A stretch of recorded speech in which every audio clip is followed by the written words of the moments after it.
Earnings season ramps up with inflation and a slowing economy likely to dominate discussions. The Reserve Bank doubles down on higher interest rates, and it's evident in the weekend's auction results. And Big Oil made $22.6 million an hour throughout 2022. It's Monday, the 13th of February, 2023. Welcome to Fear and Greed, Australia's most popular business podcast. I'm Michael Thompson, and good morning, Sean Aylmer. Good morning, Michael. Nice weekend? Yeah, it's a very nice weekend, thanks. And we've got a big week coming up, Sean. And this is why I enjoy today's chat, your interview with Matthew Kidman from Centennial Asset Management about the upcoming earnings season, because it is really the focus at the moment, isn't it? Yes, absolutely. I mean, that's our main story today as well, of course. We talked to Matthew just about what he expects to see from the different sectors and different companies over the next 3 or so weeks. Remember, every half year, ASX-listed companies have to come out and tell us how they've gone and, more importantly, what they're seeing. And that's what we talked to Matthew about. Great chat for anyone who's interested in investing. Yeah, it absolutely is. The Australian December half earnings reporting season is really it's ramping up this week, isn't it? There's about 50 companies due to report, I think, and all eyes are going to be on inflation and how quickly the economy is slowing. Yes, that's right. We've had a few companies reporting in the last week or so, but things really kick into gear today. JB Hi-Fi and Lendlease are both out today. We've got Commonwealth Bank, Fortescue and Wesfarmers on Wednesday, Telstra's on Thursday, always a big one for all those the million-plus shareholders, and QBE on Friday. It's been a very strong start to 2023 in terms of share prices. The S&P ASX 200 is up 7% so far this year, which has wiped out last year's losses. But it also means that there are expectations for stronger results. And if they don't eventuate, share prices could quite easily fall back. Consensus earnings forecast is for growth of a bit above 7%, but that has a strong bias to energy, industrials, technology and utility stocks. So it will be very interesting to see how we go in all those other sectors in particular over the next 2 or 3 weeks. So what exactly are investors looking for, Sean? I think the big macroeconomic themes, and that will dominate, will be whether inflation pressures have eased at all, whether higher prices have been passed through to consumers, and also just the state of the economy. Is it slowing? What impact are higher interest rates having?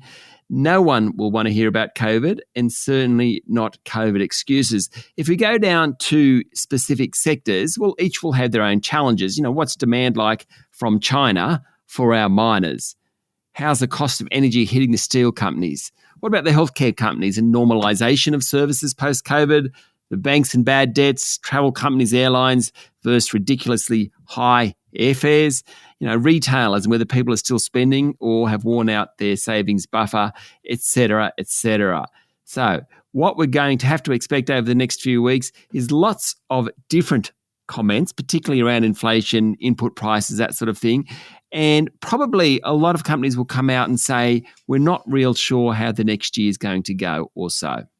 In that case, do you think there'll be much movement on the ASX? Yes, in a sense there is, but it's worth listening to Matthew Kidman on this exact topic in today's interview.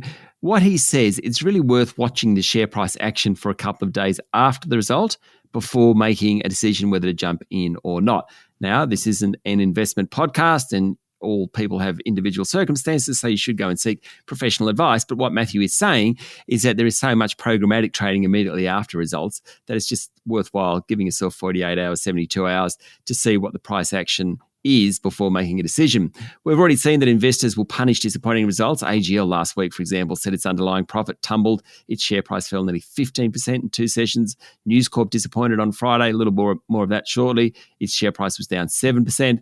Other sectors like the coal miners have also been dumped along with the price of coal. So last year, Whitehaven Coal was one of the best performers. It's down 11% so far this year. New Hope was another leader in 2022. It's down 8%. Basically, Mike, you can expect plenty of activity in the market for the next couple of weeks. And I've got to say, I love earnings season. It's really busy, but you really get to see what's happening on the ground in the economy. I'm looking forward to it. Absolutely. So where are we starting from today? How did the local market finish up on Friday? Well, it was actually a pretty poor end to the week with the S&P ASX 200 tumbling 0.8% to 7,435 points. About 75% of the ASX 200 fell on the back of the downbeat news from the Reserve Bank. Again, more of that shortly. Fortescue Metals fell more than 2% and led the big miners lower. National Australia Bank dropped 1%, though all major banks actually went backwards. The tech stocks were mixed. Some of the more defensive stocks were among the better performers. Woolworths, Coles, they were both up sort of close to 1%. Wesfarmers and CSL were both lower, but only a touch, sort of outperforming the broader market. As I mentioned a moment ago, the coal companies have been sold off in recent weeks, continued on Friday. New Hope was the worst of the top 200 in that session, falling more than 8%.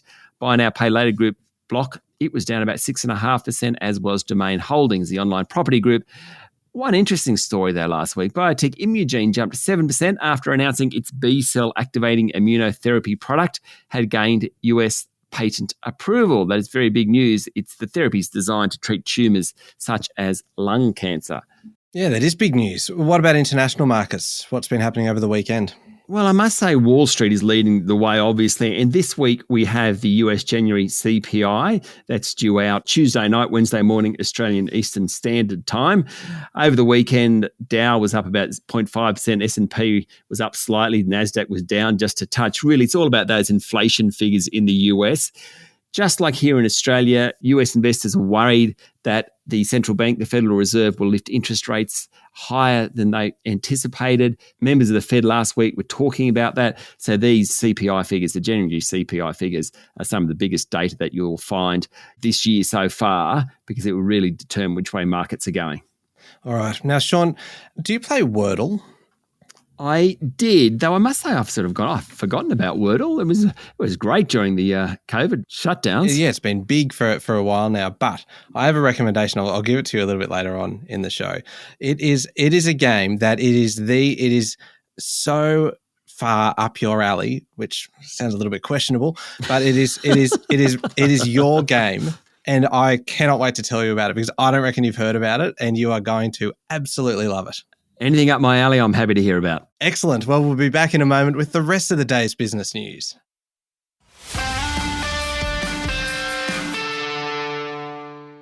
Sean, the Reserve Bank has revised up its forecasts of inflation, although it thinks Australia's outbreak of rapidly rising prices has peaked, and it says multiple interest rate increases are necessary to keep a lid on prices. Yes. Now, Friday's quarterly statement on monetary policy from the central bank wasn't the most upbeat economic document around the place. Inflation is the economic variable du jour, perhaps for the year. What is the French for year? I have no idea. I speak one language and I speak it poorly, which is English. So du jour, the day, I don't know, maybe someone can tell us. All I'm trying to say is that it's all going to be about inflation this year. The Reserve Bank's preferred measure is trimmed mean inflation, and that's currently running at just under 7%. It's expected to fall to 4.3% by the end of the year, the bank said. Now, that compares to the central bank's previous forecast of 3.8%. That really suggests that maybe the Reserve Bank isn't as confident that the inflation rate will fall as fast as it had thought. Headline inflation is expected to ease to 4.8% by the end of the year, down from its current rate of 7.8%. But it's not expected to return to the top of the bank's 2 to 3% target band until mid-2025. And that's 2.5 years away or thereabouts. That's a long time to not be achieving the inflation target. One of the factors driving up prices is a pickup in wages growth. That's been a long, long time coming in this economy. Annual wages growth is expected to hit 4.2% by the end of this year. Basically, the tight labour market means companies are offering higher wages. All makes sense. The central bank said there's plenty of uncertainty about the right interest rate to get inflation down, but it is certainly higher than the current cash rate. Mind you, high rates are slowing the economy, with the Reserve Bank forecasting growth to average 1.5% this year and in 2024. So what it's saying is rates are doing the job, but it needs them to do a bigger job. Therefore, it's going to lift rates more. Meanwhile, Treasurer Jim Chalmers doesn't think Australia is headed for a recession. Yeah, I would love to see a treasurer coming out saying, well, that's it, all over, fellas. It's all going to happen. Yep. We're heading for a recession. Incoming hard landing. That's right. The treasurer reckons we'll avoid a hard landing. And I love the fact that you, Michael, are starting to use economic parlance like that. I know. Well done. I love, because I asked you like a year ago, like, Sean, why do people keep on saying soft landing and hard landing? It was one of those ones where I was a little bit ashamed to ask you this, because I'd probably used it prior to that without actually really knowing what I was saying. But as soon as you explained it, I'm like, that makes perfect sense. I use a lot of terms though that I don't quite know the meaning. So that's also something that you don't tend to admit. Yeah, I know, but it's so apro of, like APRO, apro of. I often say apro of, and I don't really know what I'm talking about. I don't know what I'm talking about. I think it means like, as an alternate to or something. I'm not really sure. So I just go apro of and then keep fantastic. Going. And no one picks me up. Okay, so from now on, when you use a saying, I'm going to question you. I'm just going to go, Sean, do you know what you're saying there? And we'll see how many times it takes for me to put you on the spot before we hit on one that you are actually just bluffing your way through. Yeah. Anyway, what were we talking about, Michael? Hard landings. Yes, of course. Look, Jim Chalmers, he's following Treasury and Reserve Bank's forecasts. He does expect the economy to slow markedly this year. He said yesterday that the federal government doesn't expect to post a budget surplus in any of the next 4 years. No surprises there. Not even high commodity prices can offset all that spending going on, which is much of it is a hangover from COVID. The Treasurer was doing the rounds yesterday. He reiterated that the government will go ahead with the already legislated Stage 3 tax cuts. That gives about $254 million back to taxpayers, mostly kind of middle income earners. I was going to say middle class, but I don't really want to start talking about classes here. So middle income earners. He also said the big jump in electricity prices expected this year, 23%, is lower than what was forecast in December. That was 36%. So really it's good news on electricity prices, only going up 23%. It's a very odd definition of good news, isn't it? It is.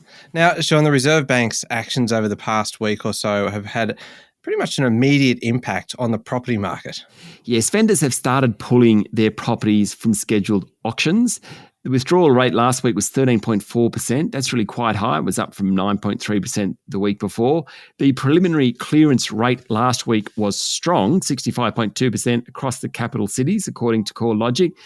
But it's actually easy to get a higher clearance rate when there's less stock on the market. Kind of makes sense. Also, February is typically a strong month for clearance rates because the market more or less closes down for the Christmas break. It comes back in February, so it's supposed to be high. So I think that 65.2%, certainly it's solid and decent, but I don't think you can read too much into it. No, perhaps not. Now, News Corp's share price fell 7% after reporting a 30% drop in December quarter earnings. The real estate and book publishing businesses were hit hardest. Yes, and as a result, News will cut its workforce by 1,250 jobs. That's about 5% after revenue fell 7%. The result was well below expectations, hence the big fall in share price. Its media division, which includes a number of properties in Australia, posted a near 50% drop in earnings, although Dow Jones, which publishes the Wall Street Journal, reported higher revenue and earnings. Good news there. Yeah, and online property group REA, which is 61% owned by News, didn't have a great half year either. That's right. Real estate listings tumbled in the last 3 months of 2023, down 34% in Sydney and 31% in Melbourne. And that triggered a 9% fall in REA's profit. Its share price last week was down about 2.5%. Companies like REA and Domain, it's not so much whether prices are going up or prices are going down. They really rely on listings. And listings have fallen. That was demonstrated by the auction results this weekend. All coming together, this report, Michael, all coming together. Nationally, listings were down 21% for the half year to December. Chief Executive of REA, Owen Wilson, said he expects listings to keep falling while interest rates are rising. He forecasts another 7 to 10% drop in property prices. That really would put Sydney house prices, for example, down beyond 20% peak to trough. One area, though, where prices are rising is rent. He actually said it was diabolical, his word, diabolical for renters at the moment, with double-digit increases across the country. Sean, I do admire the way that you are weaving this podcast like a tapestry. Yeah, a tapestry. I like it. It's elegant, actually. Finally, Sean, before we get on to international news, the recent thawing of relations between China and Australia could see 200% plus tariffs on Australian wine reviewed or even lifted after a spokeswoman hinted at possible talks and a resolution to the trade dispute. Yeah, it's funny. Our relationship with China, it's like 2 steps forward, 1 step back, but we are making those 2 steps forward. And this I think, fits into that category. So China's Commerce Ministry is reported to have said it was willing to discuss tariffs that it imposed on Australian wine following the dispute back in 2020.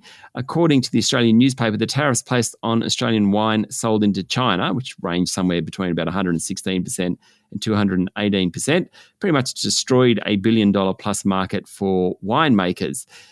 It saw an immediate collapse of sales of Australian wine to China, which pre-tariffs was worth about $1.3 billion annually, 12.4 million with an M, for last calendar year. Anyway, apparently the Chinese Commerce Ministry is talking about revisiting that, which of course is a step in the right direction. Yeah, that is very good news. And in international news, Sean, the US shot down an unidentified object that was flying over Canada on the weekend. That is the second such incident in just 2 days that came a week after the Pentagon took down a Chinese spy balloon off the US coast. I hope it wasn't like a kid's party balloon or something and we're using a $400,000 missile to... Yeah. No, it does sound a little bit more serious than just shooting down the escaped helium balloon, yes. You do wonder what's happening. Now, Canada's Prime Minister Justin Trudeau ordered the shooting down of an unidentified object that violated Canadian airspace. An American F-22 fighter shot down the unmanned object as part of an operation conducted by the North American Aerospace Defense Command. That's according to the Financial Times. The US Defense Department said 2 F-22s had monitored the object as it flew over US airspace late Friday evening. It added that the fighters continued to observe the object in conjunction with Canadian aircraft as it flew from Alaska into Canada. Then it was shot down. It all sounds a little bit sinister, don't you think, Sean? You keep referring to James Bond movies when we talk about this, and I kind of started sort of thinking, oh, that's just stupid. But it's more and more like a James Bond movie the further we go. Yeah, the scale of it all. It's just all these pieces are going to come together, and I'm very intrigued to see where this ends up. Now, Sean, very serious update here. The death toll from the 2 massive earthquakes that hit Turkey and Syria last week is heading towards 30,000. Yes, about 25,000 of those are from Turkey, where thousands are still missing. 80,000 are injured, and 6,400 buildings have been destroyed. It is still a rescue mission. Rescuers are still digging through rubble for survivors and victims. Unfortunately, at some point fairly soon, it will become a recovery mission. 2 military ships have been deployed in the country's south as floating hospitals as Turkey tries to handle the crisis, the incredible crisis as a result of these quakes. Yeah, it's just terrible.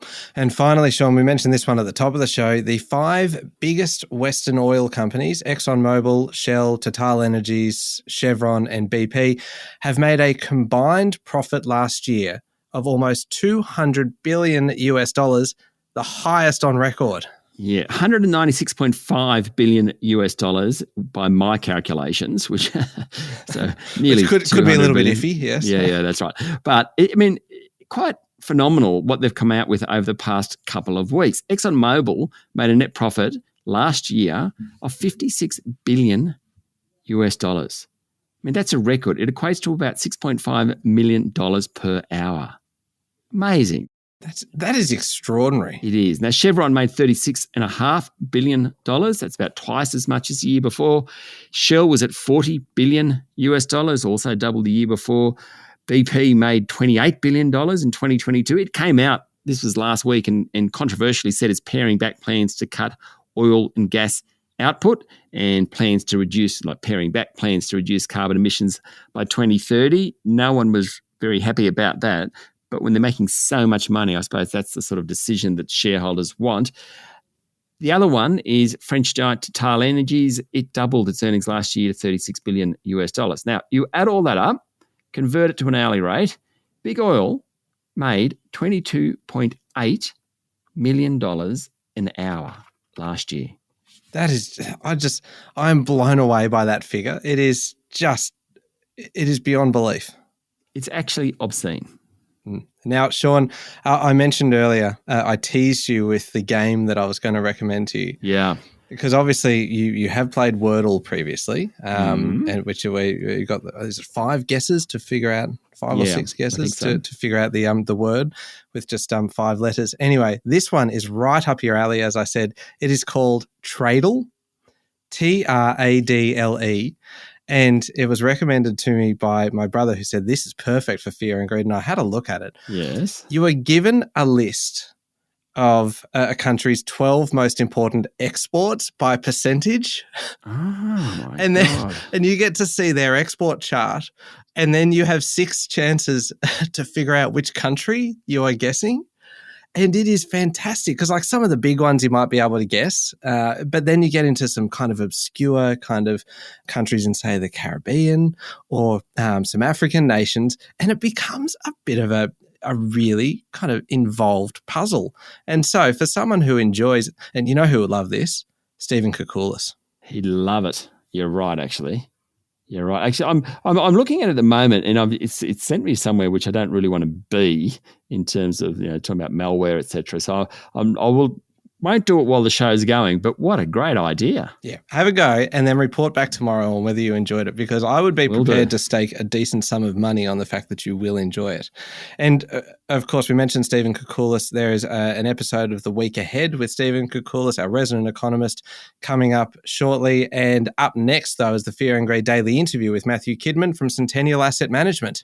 Yes, as we mentioned at the top of the show, all about what to expect this earnings season and where Matthew thinks things are going in terms of sectors, which ones might disappoint and which ones might surprise on the upside. Yeah, it's a great one for investors. It's coming up next in the Fear and Greed playlist on your podcast platform or at fearandgreed.com.au. Thank you, Sean. Thank you, Michael. It's Monday, the 13th of February, 2023. Make sure you're following the podcast and join us online on LinkedIn, Instagram, Twitter, and Facebook. I'm Michael Thompson, and that was Fear and Greed. Have a great day.